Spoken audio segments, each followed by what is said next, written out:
trivial. I've titled my sermon, Trivial Pursuit, because the devil is in the details. Have you heard of Larry Ellison? What's he famous for?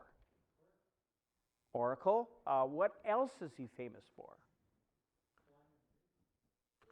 Well, he's famous because there's different polls, but the poll I trust the most says he has the number 8 largest yacht in the world. Wow. He must have some wealth, yes? Yeah, you made money in Oracle. You can have any boat you want. But I discovered that he loves to play basketball. And the foredeck, this rear deck is where he plays basketball with his friends. What are the dangers of playing basketball on a boat? What? Losing the ball. But I discovered that Larry Ellison, if a ball bounces over the railing, there's no problem. Why? Ellison has a powerboat following his yacht. The Wall Street Journal noted this past spring to retrieve balls that go overboard. Wow. Talk about having made it. Talk about having some strong success. Ecclesiastes 6 is one of the most discouraging passages in the Bible. It even speaks of the death of an infant. As we hear what Solomon, the preacher, has to say, we're reading what the Russian poet Alexander Pushkin called reason's icy limitations and records of a heart in pain. Jonathan Clemens reached a similar conclusion in the pages of the Wall Street Journal. It's bad. We may have life and liberty, he wrote, but the pursuit of happiness isn't going so well. The glow of satisfaction quickly fades, and soon we're yearning for something else. There's an evil which I have seen under the sun. We're still under the sun, and is widespread among mankind. Solomon previously said that the only way to try to find true satisfaction in life is to trust the God of joy. He said that in Ecclesiastes 5:18, 19, and 20. Here is what I have seen to be good and fitting, to eat and drink, enjoy oneself in all one's labor in which he labors under the sun during the few years of his life which God has given him. And verse 20, for he will not often call to mind the years of his life, because God keeps him busy with the joy of his heart. So when he's reflecting on joy, when he's reflecting on God, Solomon lifts his heart to pursue God. The rest of the book, I want to tell you, the rest of the book, chapters 2 through chapter 11 at least, is Solomon's sinful time, because his wisdom had gone to seed. He was at a peak. God had given him riches, honor, blessing, and wisdom. And initially, he wrote the Proverbs. But he lost it. He thought too much. And like King Herod, he worried about other people more than he worried about God. So he tried everything but God to try and find satisfaction. He goes back to God at the end of his life. But I think that Ecclesiastes 6 at the beginning and the middle is Solomon's testimony. He didn't stay satisfied with God for long. Soon he was lamenting more of the problems he saw with life under the sun. A person, by the way, verse 2 starts the autobiographical part, in my opinion, of Ecclesiastes. A person to whom God has given riches, wealth, and honor, so that his soul lacks nothing of all he desires. Yet God has not given him the opportunity to enjoy these things, but a foreigner enjoys them. This is futility and a severe affliction. I want to read part of 2 Kings chapter 1. God said to Solomon, because you had this in mind, and notice the comparison, and did not ask for riches, wealth, or honor, or the life of those who hate you, nor have you even asked for long life, but you have asked yourself for wisdom and knowledge, that you may rule over my people, who have over whom I have made you king. Do you see any similarities? Do you see? It's intentional, I think. Solomon's probably thinking of himself with these words. The comparison, I think, if you read the whole chapter, is too clear. Solomon had honorable and envious status from God, yet he was not allowed to draw from the pleasure they can bring. No one should do everything they can do, yes? Correct. Because if you do everything you can think of, I can think of sinful things. I can think of excessive things. I can think of wasteful things and foolish things. But Solomon ultimately did not withhold himself from everything. Solomon said yes to too many things. He couched it with the claim that he was seeking more wisdom and knowledge.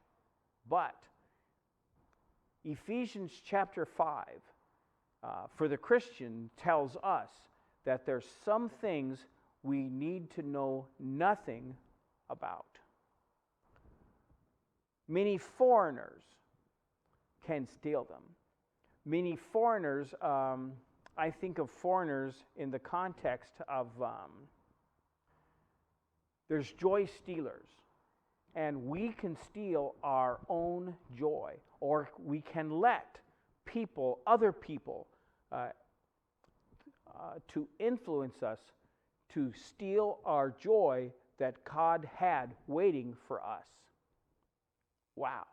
If a man fathers 100 children and lives many years, however they may be, but his soul is not satisfied with good things, and he does not even have a proper burial, then I say, better the miscarriage than he.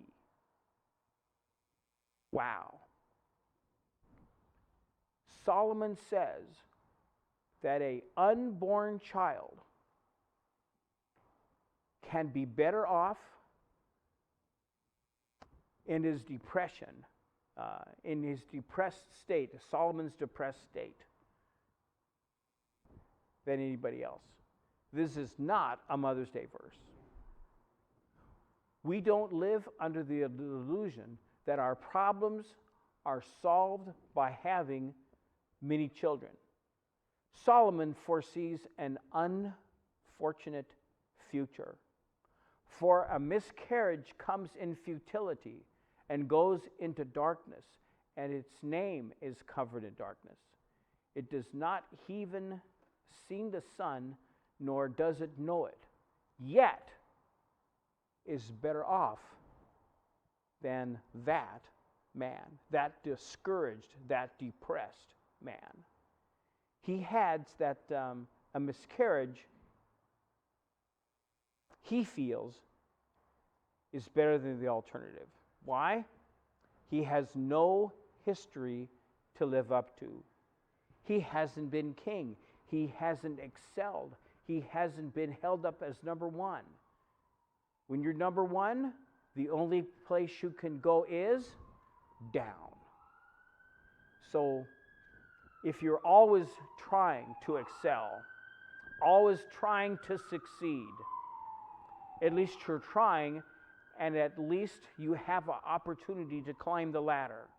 But if you're the top dog, you have a lonely whine.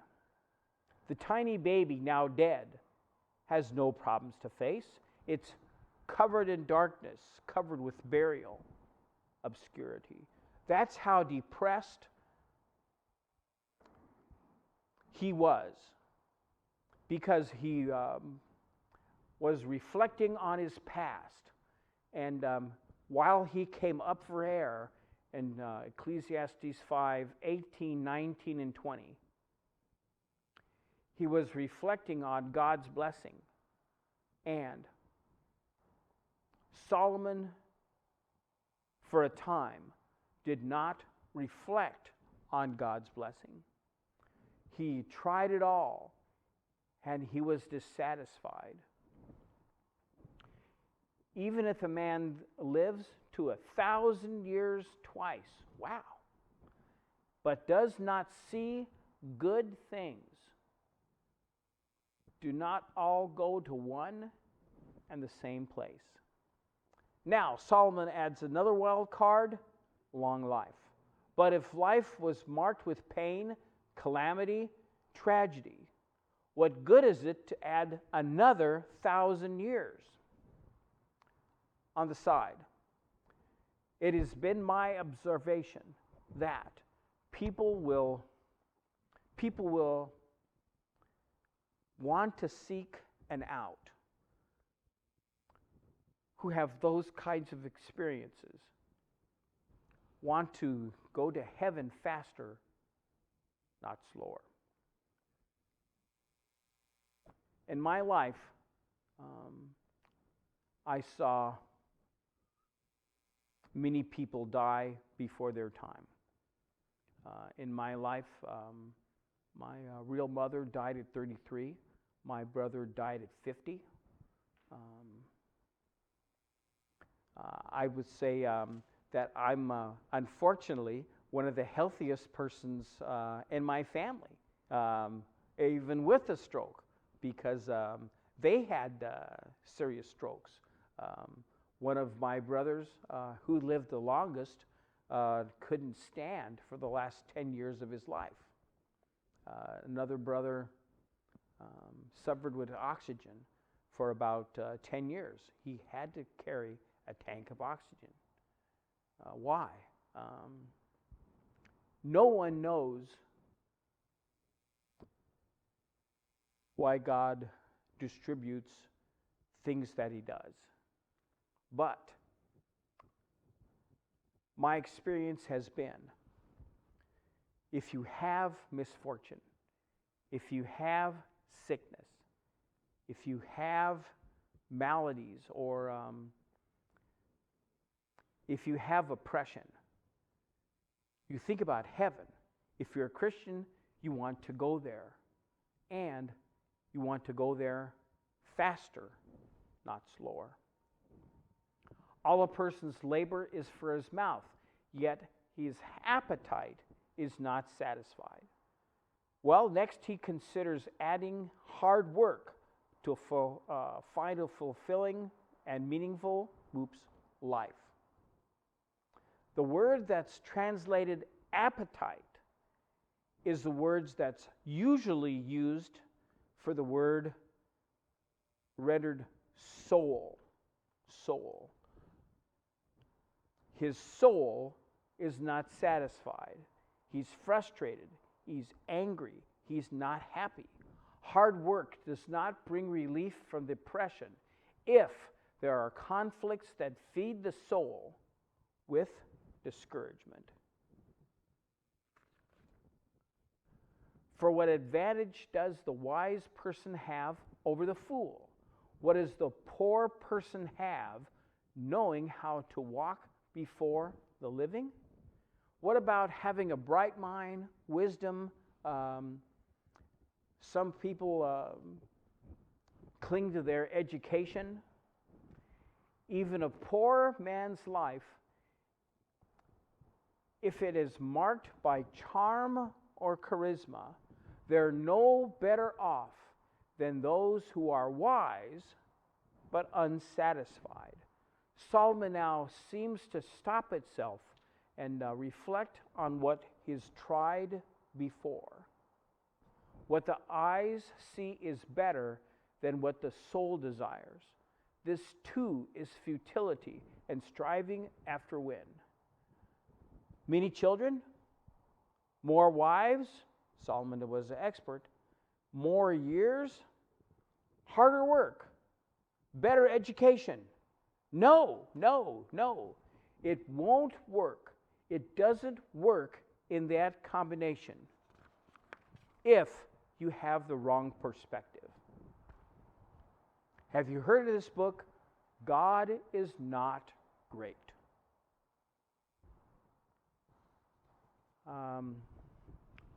Christopher Hitchens was not like his brother, Peter Hitchens. I don't know if you knew he had a brother, but Peter Hitchens wrote a reply. I'm thinking that I'm the only one that read it, but Peter Hitchens wrote a reply to his brother's book, Christopher's. And he extolled faith in God, hope in heaven, but I haven't read the book because I won't read it. But he claims that religion, Christopher Hitchens, religions poisons everything. He makes an argument from design. Hitchens says that Abrahamic religions, he's particularly hard on Judaism, Islam, and Christianity specifically. Abrahamic religions are used to make people feel like lonely sinners. Hitchens lists anachronisms and inconsistencies in the Old Testament, stating that many of the gruesome, disordered events never took place. On the subject of the mythical Jesus and the possibility of the historical Jesus, a number of sources quote them, Jesus is Santa Claus for adults, to Hitchens. Whatever exists has been already named, and it is known what man is, for he cannot dispute with the one who is mightier than he is. You may say to yourself, what does it matter? Or really, does God exist? If you're honest with yourself, your mind may have gone there when you have bad luck, when you have discouragement or depression. I've heard that even health problems cause people to reflect, what is God trying to say to me? First, God is sovereign. The Creator established His authority over creation by naming day, night, the expanse, the vapor canopy, waters, land, seas, and man. God asserts control and authority by giving us names. My parents could really name their kids, and I'm glad they broke the cycle with Clayton Douglas Johnston. They're all normal names, but I have a brother named Jerome Wilburn. Okay. David Milton. Okay. My mother was named Catherine Dale, but she was not named after a girl. My father's name was Russell Dale. So she was named after my dad, and he could get away with it, but Dale is sometimes a guy's name, but they didn't know it. And she always thought, Dale, it's a girl's name. But my parents could really name them. I tried not to do that to you, by the way. We talked about it. Ask me about Dagobert one day. That was the Dean name they were using. From this side of glory,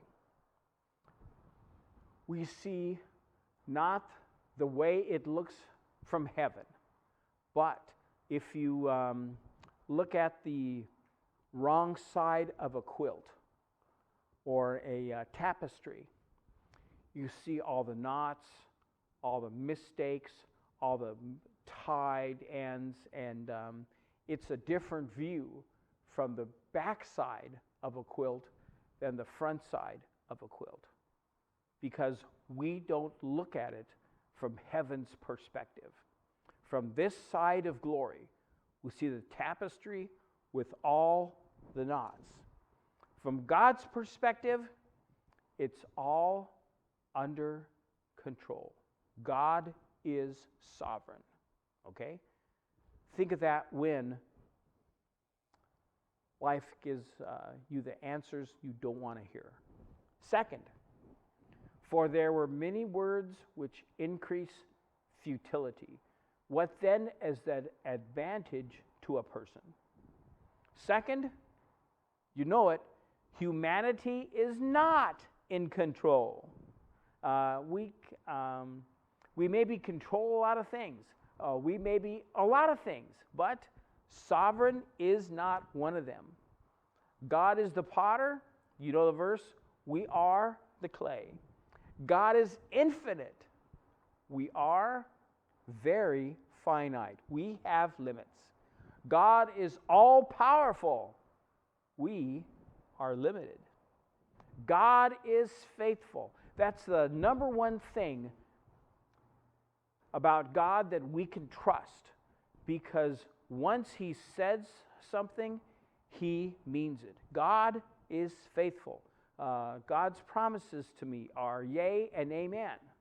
But we are inconsistent, confused, uncertain, mistaken, and sometimes downright wrong.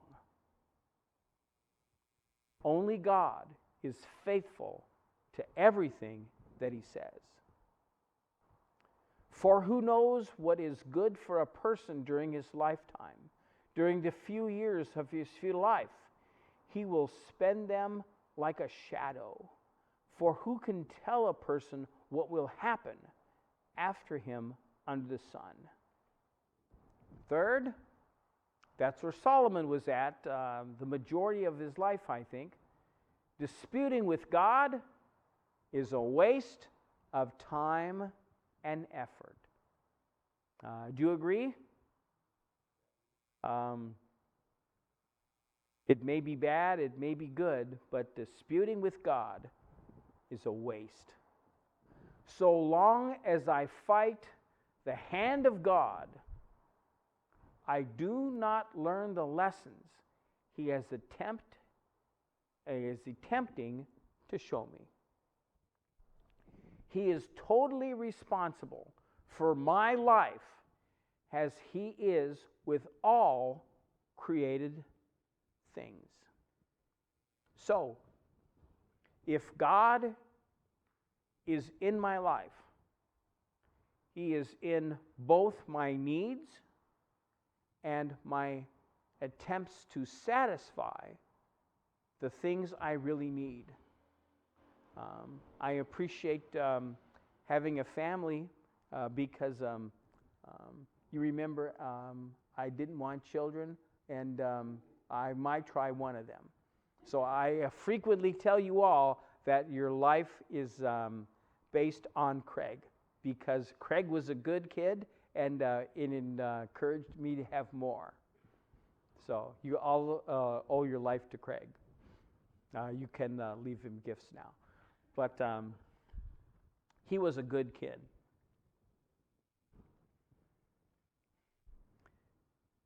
Similarly,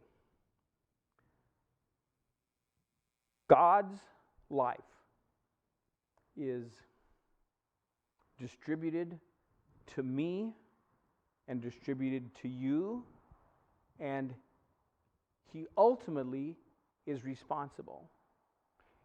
He's not responsible for my choices. He's not responsible for my foul-ups.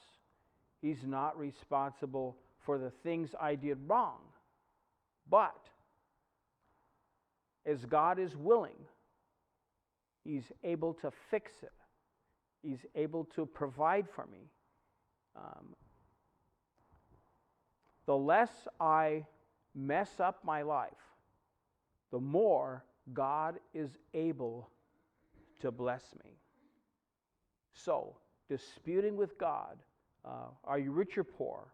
Are you good looking, or is one ear above another? Is one of your eyes crooked? Have you had a stroke recently? Ha ha ha. He's totally responsible, and He makes provisions for us. For us. I left the same moniker up because money has never yet made anyone rich. I love that quote.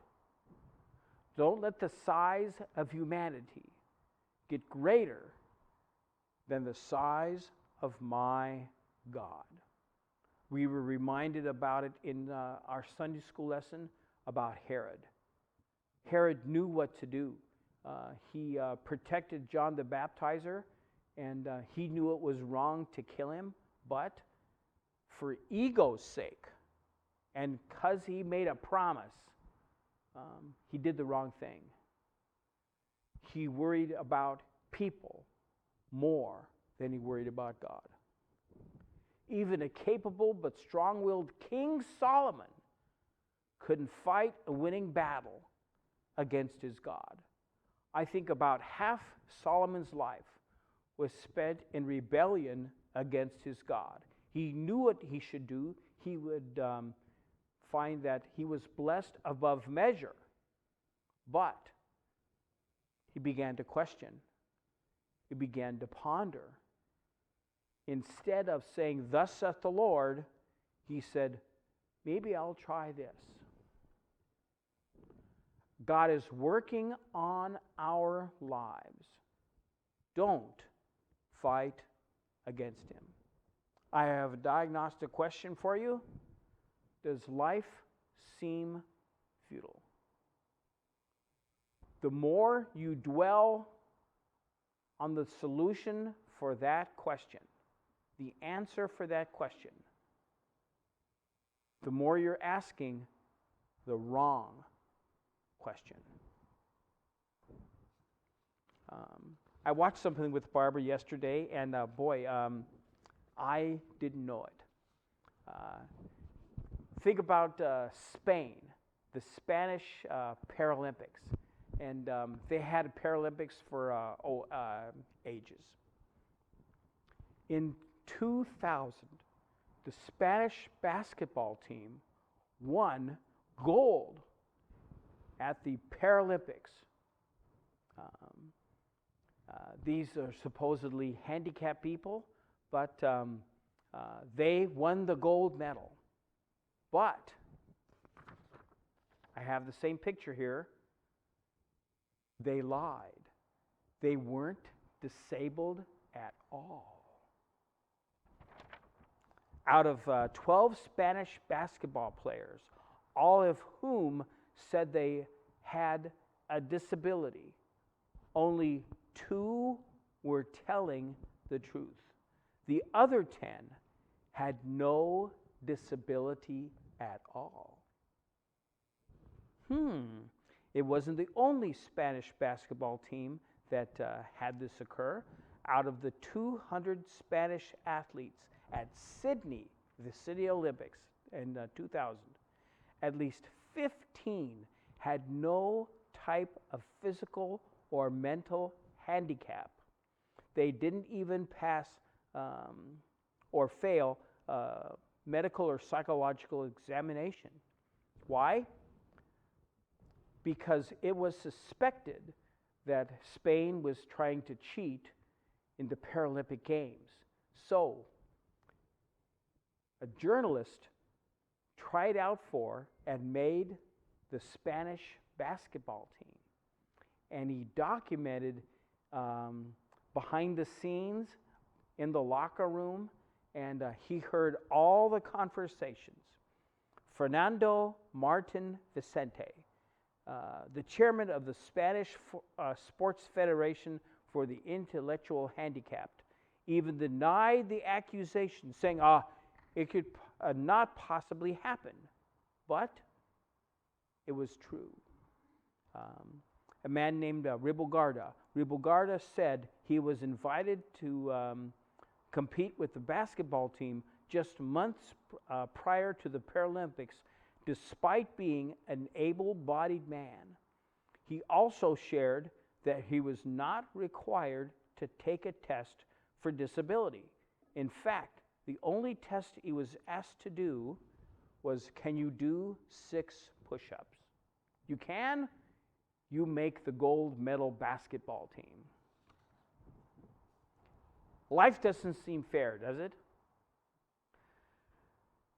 It certainly wasn't fair for the other competitors at basketball in the 2000 Sydney Games. But life may not be fair. Life may not be a winning game for you. But, and I say but, even if it's true, you're better off knowing, trusting, and believing in God, because you have a future. You have a future in heaven. And I don't know if Larry Elson's boat, I don't know if Larry Elson's a believer. I suspect that he's not. But he'll one day wish to swap places with you, a believer, then have memories of playing basketball at his yacht. Because you will see the tapestry from the right side. See the things that God was weaving in the course of your life. And hear him say, well done, thou good and faithful servant. Enter in to the joy of your Lord.